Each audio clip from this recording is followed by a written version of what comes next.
देत नाही, घेतल्याशिवाय राहत नाही, या चुकीचा असा कसा देत नाही, घेतल्याशिवाय राहत नाही। मेरा नाम कल्याणी वाघमोड़े। कैसे आना हुआ जंतर मंतर पे?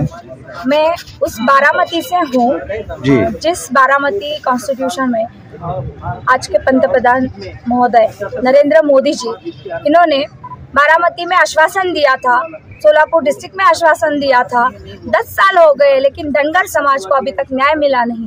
पूरे 70 साल से धनगर अपनी मांग रख रहा है कि संविधान के अनुसार, भारत के संविधान के अनुसार धनगर समाज को कलम 342 के तहत 1950 के CO 22 कॉन्स्टिट्यूशनल ऑर्डर के तहत धनगर समाज को अनुसूचित जमाती का आरक्षण है, लेकिन फिर भी उसका अमल नहीं हो रहा है। घटना दुरुस्ती के तहत उन्होंने वो अमल करना चाहिए, लेकिन धनगर समाज को सिर्फ झूठ बोलने के अलावा कुछ भी नहीं मिला है। और इसलिए आज हम जंतर मंतर मैदान पे आके यहाँ धनगर समाज की तरफ से केंद्र सरकार और राज्य सरकार को ये इशारा देते हैं कि हम आने वाली लोकसभा विधानसभा इलेक्शन में 2024 में धनगर समाज की वोट बैंक से उन्हें हम इशारा देते हैं कि आने वाली लोकसभा विधानसभा में हम उन्हें वोट नहीं करेंगे, क्योंकि धनगर समाज को आज तक न्याय नहीं मिला है।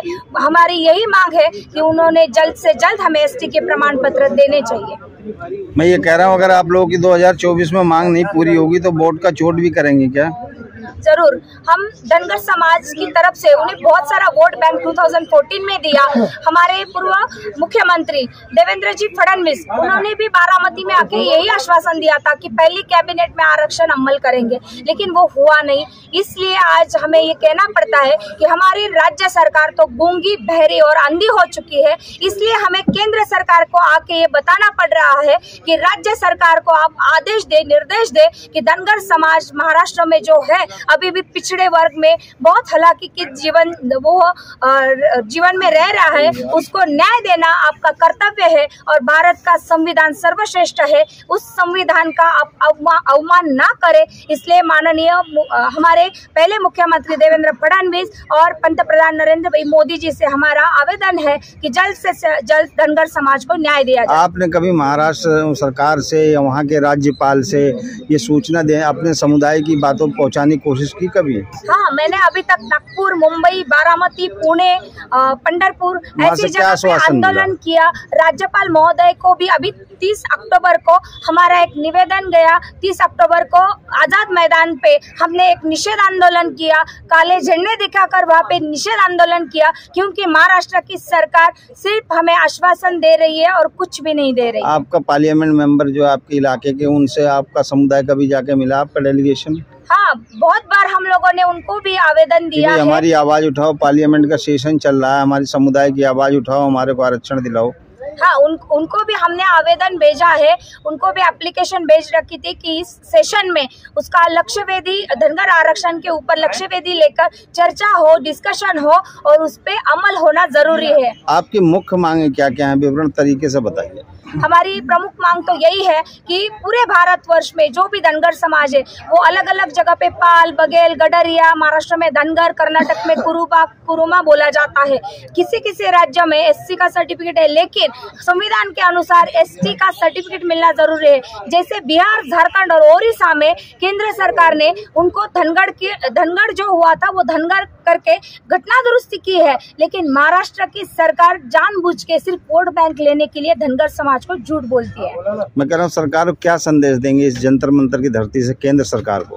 केंद्र सरकार को यही मैं कहना चाहूंगी, जल्द से जल्द पिछड़ा वर्ग जो है धनगर समाज, उसको न्याय दिया जाए। ST का प्रमाण पत्र उन्हें मिला जाए, अनुसूचित जनजाति का प्रमाण पत्र मिला जाए, तभी हमारा समाज आगे विकास कर पाएगा। क्योंकि आज पिछड़े वर्ग में उनकी हालत बहुत खराब है और पूरा महाराष्ट्र ही नहीं, पूरे भारत देश का धनगर समाज अभी भी अति पिछड़े वर्ग में आता है। आज धनगर समाज ज्ञापन भी दोगे, आज हो सकता है प्रधानमंत्री, गृह मंत्री जिसको भी आप दें, अगर वहाँ से वो मतलब आपकी सुनवाई नहीं होती तो आपकी आगे की वो रणनीति पूरे महाराष्ट्र में और पूरे भारत में धनगर समाज को ये हम इशारा उनकी तरफ से उनको देते हैं कि आने वाली लोकसभा में हम उनको वोट हमारा मतलब जाया नहीं जाने देंगे।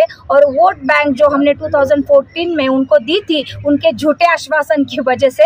लेकिन अब समझ में आ रहा है कि ये सरकार गूंगी बहरी है, तो हम उन्हें वोट नहीं देंगे और हमारे ही लोग वहाँ पे खड़े होंगे। मैम, मैं आखिरी सवाल पूछना चाह रहा हूँ, धनकर समाज की संख्या कितनी है महाराष्ट्र के अंदर या देश के अंदर? हमारी धनगर समाज की तो पूरे पॉपुलेशन के अनुसार 17-18% धनगर समाज की पॉपुलेशन है और 2 करोड़ के ऊपर महाराष्ट्र में भी उनकी लोक संख्या है। लेकिन फिर भी हमारा एक भी सांसद या एक भी विधायक महाराष्ट्र में नहीं है। किन कारणों से नहीं है, कुछ बताएंगे? समाज को भी संदेश देते हैं। हमारे नेता भी एकजुट के मिलके यहाँ पे संघर्ष करना जरूरी है। मैं हमारे नेताओं को भी बोलना चाहती हूँ कि सिर्फ हमारे जेजुरी का जो खंडोबा हमारा दैवत है उनको मानकर, बिरोबा के नाम लेके, हमारा जो कुल दैवत है उनका नाम लेकर और हमारे भंडारा जो हमारे पीली ताकत होती है उसका नाम लेकर धनगर समाज को उल्लू बनाने का प्रयास ना करें।